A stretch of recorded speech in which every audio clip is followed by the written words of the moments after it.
craziest thing that's happened that you saw to party, character, your players, etc. So one of the first things that comes to mind is just the die roll luck. It's totally random. Well, essentially, I talked about dice and how they're not exactly random. But, for example, just this Friday, we had one of our players, he was playing 2 characters at the time because someone had to leave early. And he rolled 3 20s in a row on 3 different attacks between the 2 characters when we were fighting a very difficult to kill monster. That is a very low chance.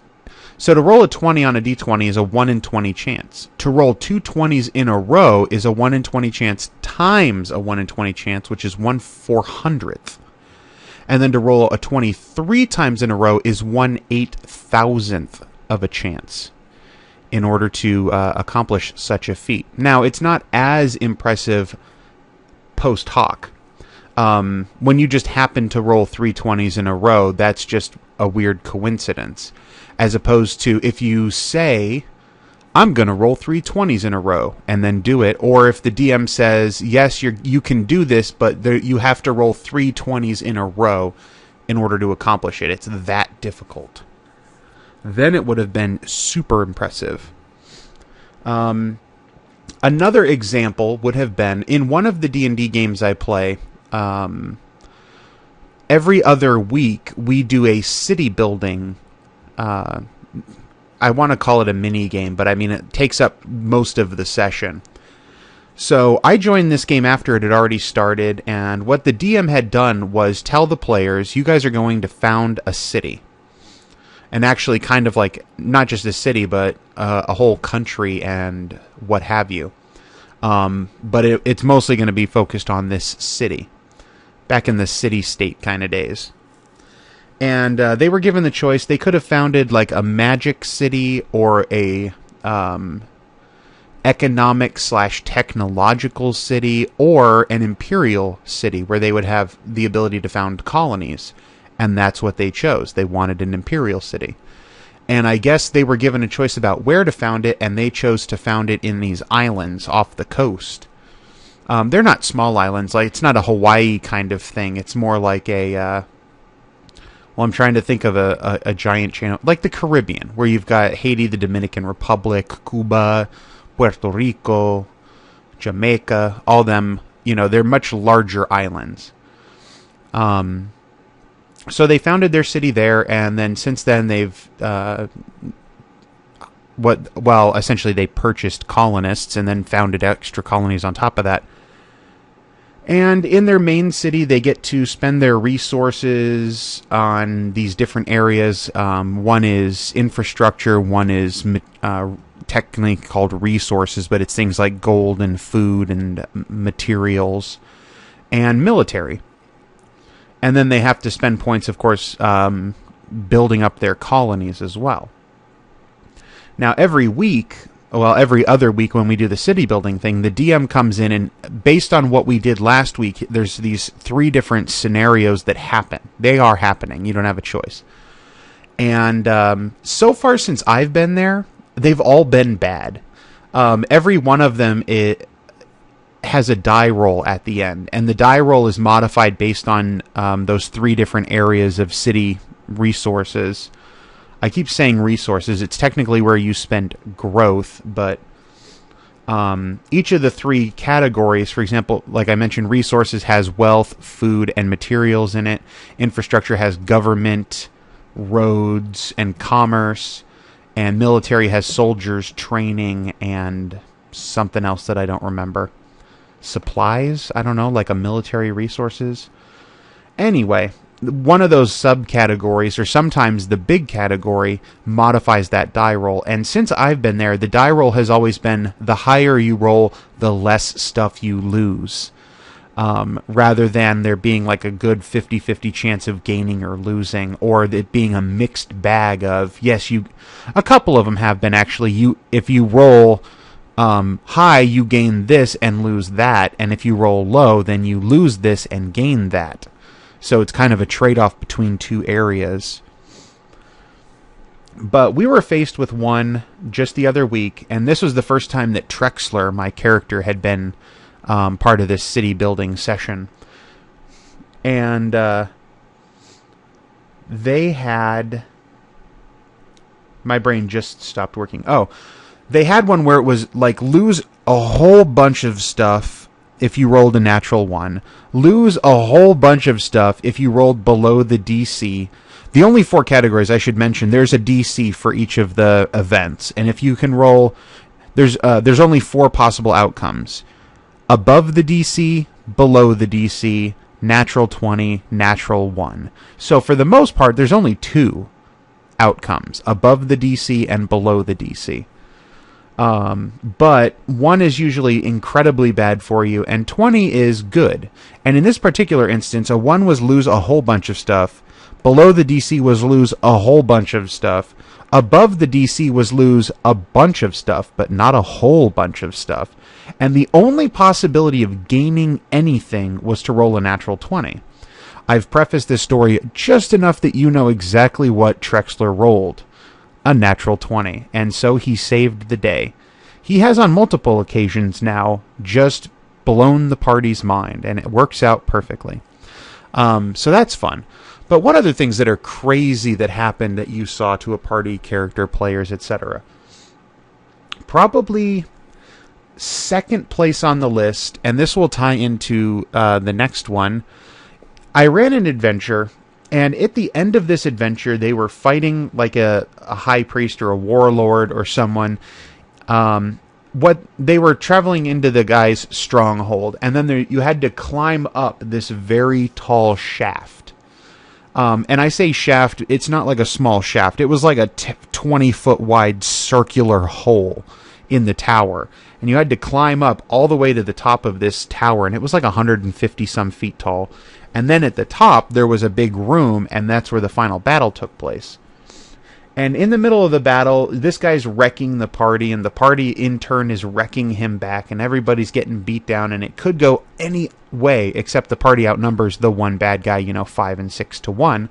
So when it comes down to everybody's low on hit points and low on spells, 5 attack rolls versus 1, 5 will win. Well, this guy decides he's going to escape, so he casts a spell. And that spell is called Mislead. Now, if you don't know your D&D spells, Mislead is not a very popular spell. It's not one that shows up all too often.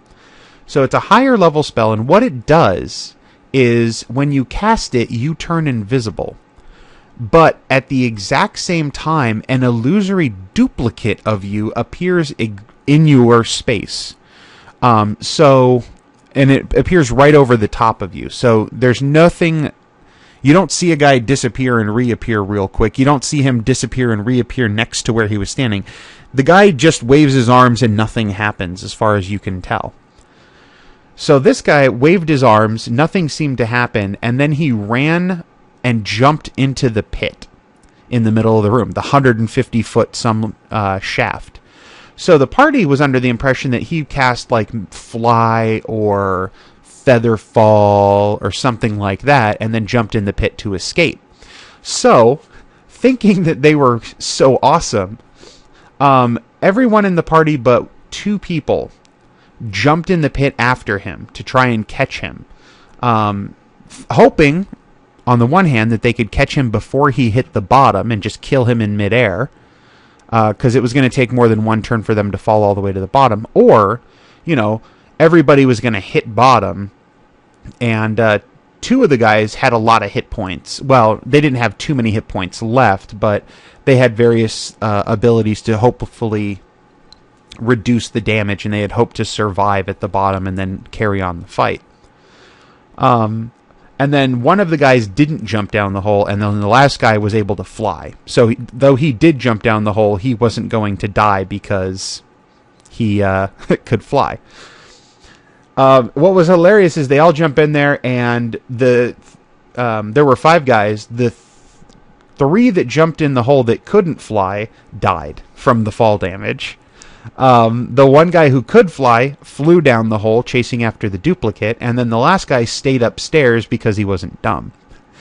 But unfortunately, he didn't have a lot of hit points left, so the next round, the bad guy just killed him in one swing.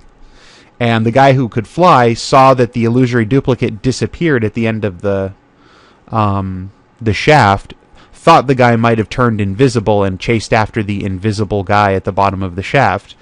And that was the end of the adventure. It was hilarious because 4 out of 5 party members were completely dead, and the 5th was chasing a quote-unquote invisible guy out of the dungeon. And then when I asked the guys, I said, since you're all dead except for the one guy, can we just, end this session now and say that that's over? And it's like, well, does he catch him? And I said, if you say we can end the session, I'll tell you exactly what happens. And they said, yes. I said, okay, he cast a spell. It's called Mislead. Go ahead and look up what it does. And then they looked in the player's handbook, and they almost threw the book at me, pissed off. But it was great. It was hilarious. It was funny. They also had a staff of resurrection, so they could bring people back to life, which is what basically was ruled was going to happen. But that was the last session of that game. That was pretty crazy. There were a lot of crazy moments in that campaign, but that was one of the craziest that I can think of off the top of my head. But it's nothing compared to the craziest moment that ever happened. Back in high school, I had a friend named Matt, and he was going to run an adventure for us. Now, the thing about Matt is Matt's a little bit off in the head, in a good way. And he ran an adventure where we were making this was back in 2nd edition, my high school group, making our way through the Temple of the Goat God. And there were all these goats in the temple, and they weren't enemies. And sometimes if you talked to the goat would grant you wishes. But it was a goat-themed wish. So if you wished for strength, you became as strong as a goat. And if you wished for resilience, you became as resilient as a goat. And if you wished for intelligence, you became as smart as a goat. Etc., etc. And the thing about Matt was, he hated halflings, so part of the adventure was to torture and kill halflings in as many ways as you could think possible. And another thing about Matt was that he absolutely loved Dr. Pepper, but hated Pepsi. So in the course of this adventure, we found a can of Pepsi, which is a deadly weapon, because Pepsi is terrible and will kill you. And so at one point, had made our way through the Temple of the Goat God up to the top floor, gotten our goat wishes, and as we were heading out, that wasn't good enough. We had to destroy the tower, lest other people get goat wishes. I don't remember quite why we wanted to destroy the tower, but we headed outside, and our first thought was, we just happened to have a catapult. This was something that we had earlier. We had stolen it from, I think, another castle and taken it with us on a boat to the Temple of the Goat God. I keep saying temple. It was a tower, the Tower of the Goat God. And we also happened to have quite a few halfling prisoners. So we started launching the halflings at the Tower of the Goat God, trying to topple the tower. Thing about halflings, especially back in 2nd edition, is that it's pretty much a hobbit. So it's just this roly-poly fat little guy. So no, they weren't doing too much damage. But then we had the bright idea of tying one up, shaking up the can of Pepsi, putting it, he's all tied up into like a little ball, shoving the can of Pepsi into the middle of the ball. For some reason, and probably because we were high schoolers, we all peed on him. And then we launched him from the catapult into the Tower of the Goat God, and the Tower of the Goat God exploded as if an atomic bomb had just gone off. Because that is how deadly Pepsi is. And with that, we had destroyed the Tower of the Goat God. We all gained a level. We all had our goat wishes. And we headed on to the next adventure, which was not run by Matt. He ran that one adventure. And it was a lot of fun. It was weird as crap. It was probably the craziest thing that's happened that I saw to our party. To my character. To the players. Trying to think of another D&D type thing that was crazy. I mean, I did share the story about Strovil and taking out the goblins, but that was just, that was just dice rolling. That wasn't crazy like this was crazy. So yeah, until next time, bye-bye.